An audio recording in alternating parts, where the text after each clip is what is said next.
Hi, my name is Red Kate Elders.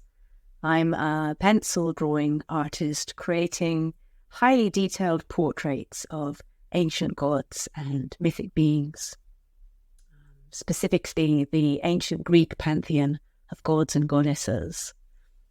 And I work with these figures not just to make these simple drawings, but on a deeper level too, in a more spiritual sense.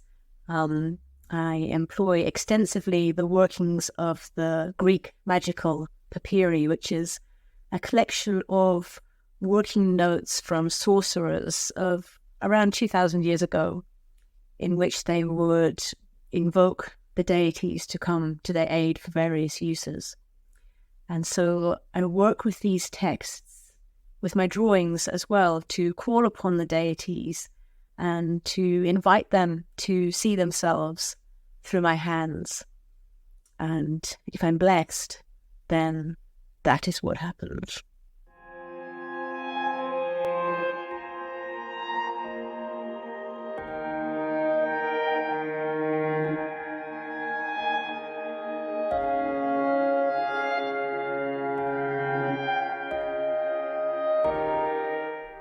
Hail, holy light, ruler of Tartarus, who strike with rays. Hail, holy beam, who whirl up out of darkness and subvert all things with aimless plans. I'll call, and may you hear my holy words, since awesome destiny is ever subject to you. Thrice bound goddess, set free yourself. Come, bring all your power to this, for Clotho will spin out her threads for you. Assent, O blessed one, ere I hold you as hateful, ere you take your sword-armed fist, and ere you grieve, O dog in maiden form.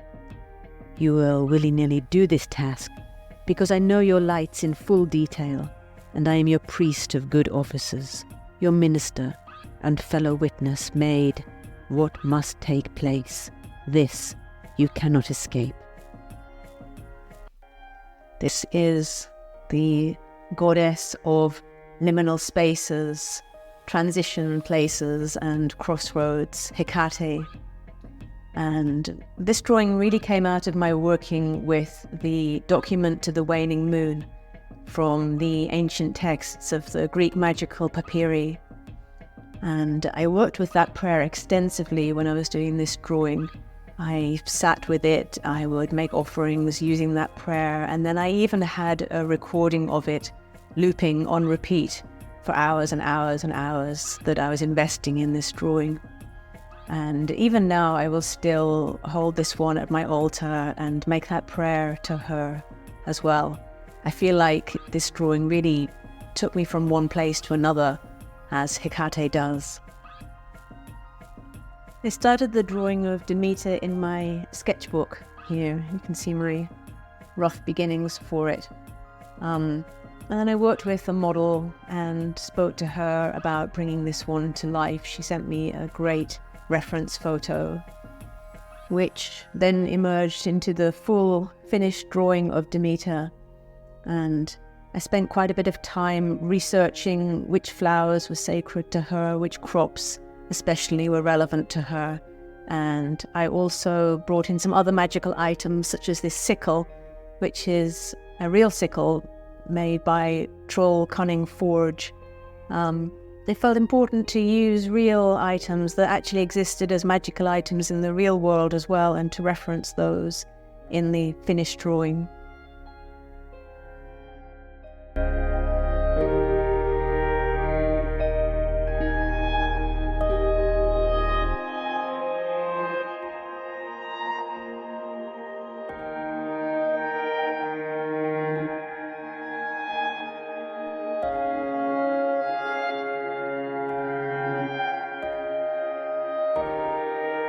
I work with gold leaf a lot in my work as well, and for me, every time I work with gold leaf, it's an honouring of Helios, the sun god.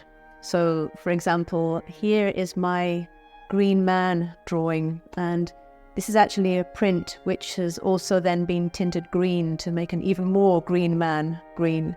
And as you'll see here, there's 24 karat gold sun as well, for a special extra honouring of summertime, of solstice, of growth and freshness and renewal.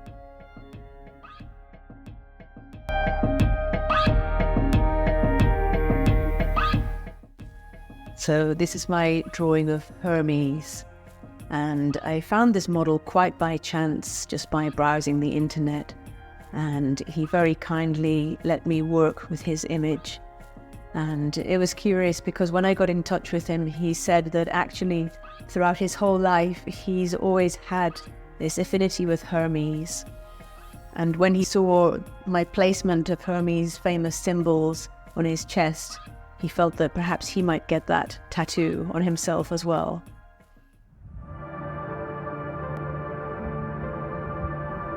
My training in bodywork and in movement arts has really been essential to my drawings and my artworks. I find sometimes if I'm stuck in what's coming out on the paper, it's often due to me being stuck someplace in my body, or feeling that something needs to move or shift. And so some practices that have been essential to my artwork creation success have been things like going out and doing movement work outside, in and with the land. Just letting my body spontaneously move in response to whatever's happening in the places that I'm working in. And just allowing whatever is present in my body to move through it, and whatever's present in the landscape and in the environment to also express itself through me.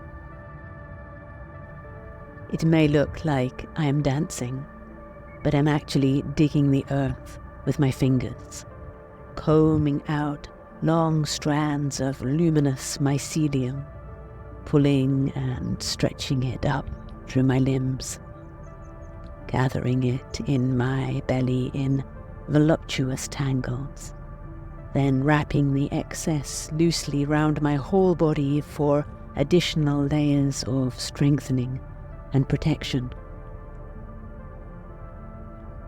It may look like I'm dancing, but spirits and gods are actually making sweet, tender love with me, probing the dark interior of my body in rising, sinuous curves. And all I can do is surrender to their mystery.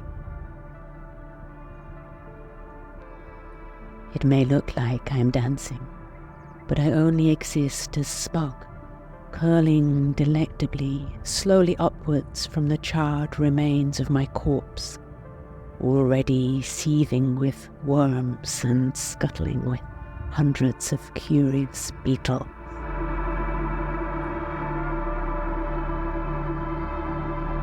And the other thing I always recommend to anybody for any kind of wellness is having the basic meditation practice.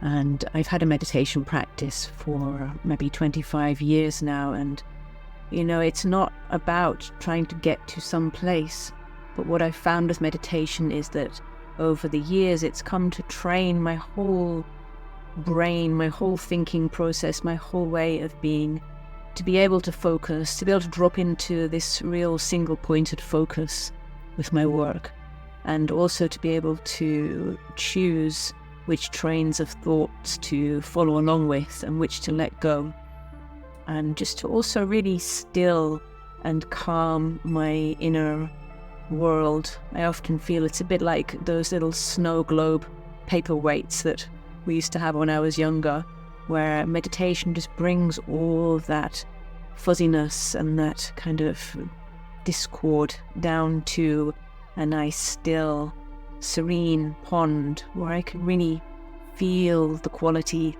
of what wants to come forth so much more clearly. I started drawing seriously when the pandemic happened.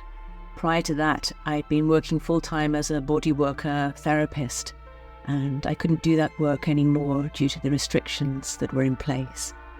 And so I really just started drawing to keep myself sane while I figured out what I was going to do next to continue to support my family. And the drawing was a really good way of just finding moments to relax and stay calm. But what was quite surprising was that people were very encouraging and started buying those pieces of work, which was a really great interim support. And I thought that's all it would be. And I don't quite understand how, but strangely, it started to become a lot more successful. So I started to devote more time to it as well. And as I devoted more time, the whole thing just really blossomed and grew and mushroomed and became my new full-time job. One of the trickiest things I've had to navigate is being a solo mum as well as being a full-time artist. And it's hard to switch hats sometimes from one to the other.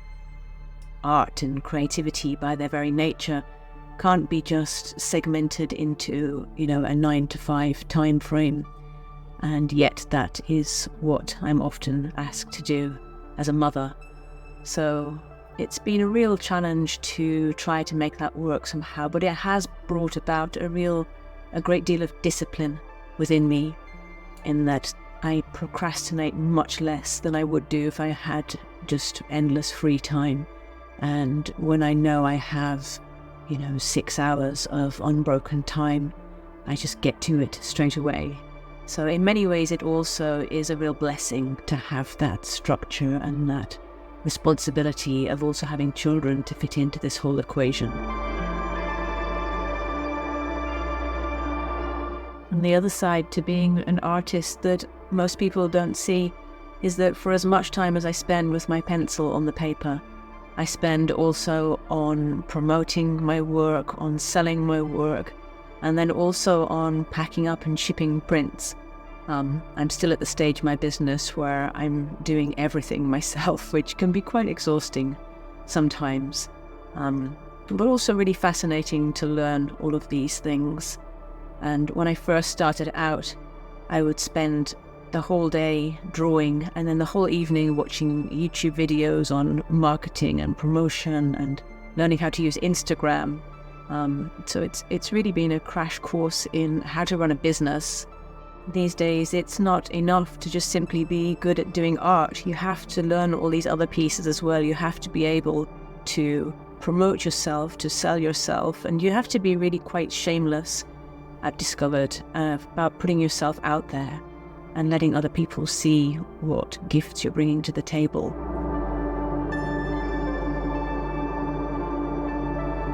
So people often ask me how come I got so good so quickly.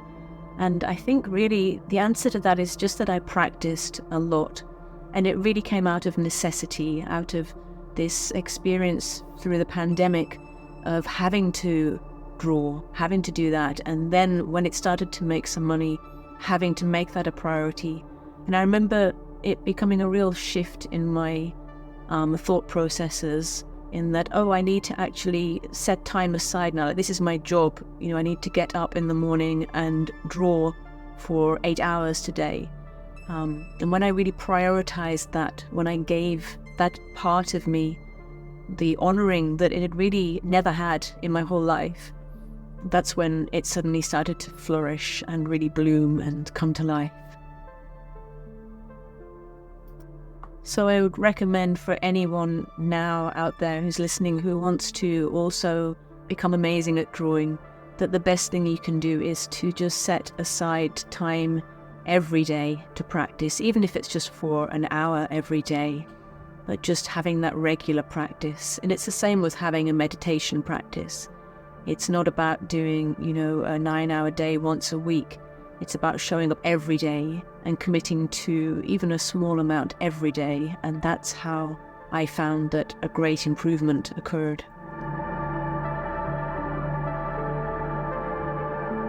I've tried other mediums, and I'm pretty sure there'll be a foray into painting coming soon.